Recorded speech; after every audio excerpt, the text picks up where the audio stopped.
Hello everyone from London. My name is Catherine Archer.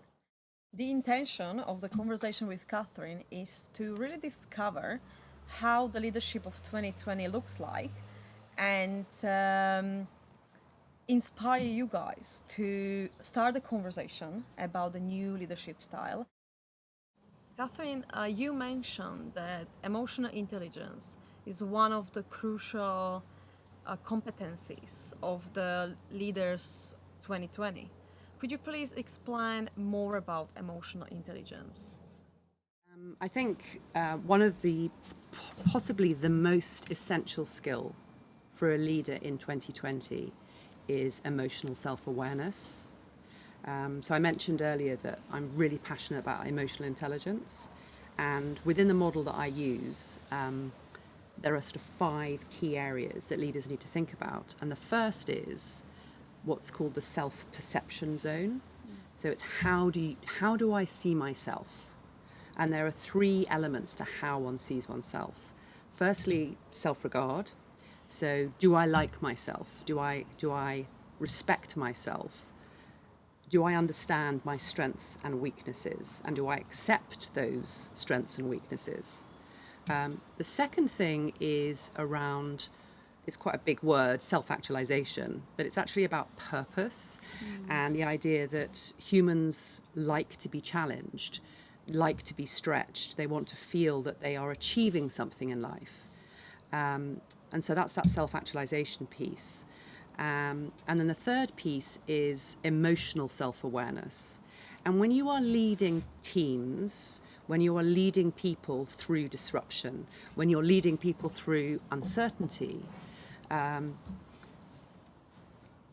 there are lots of moments of high stress. People don't know where they're going, and as a result of that, you need to be very much in tune with your own emotional temperature to make sure that you don't react in a way that is going to be contrary to high levels of productivity in your team. So really taking time to reflect and be very conscious, you used this word earlier, Katerina, this idea of being conscious and intentional about not only your own emotions, but also being aware of the emotions of the people in the team around you. Because uncertainty, unfortunately, can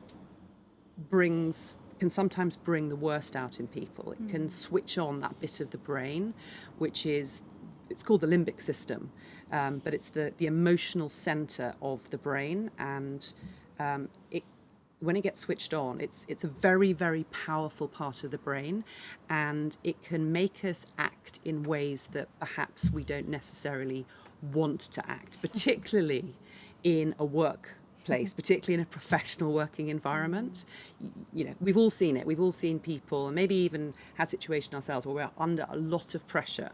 We don't quite understand where we're going or what we're doing, and that can bring a real sense of stress, and I don't quite know what I'm doing here, and that lack of information, it can be difficult for humans.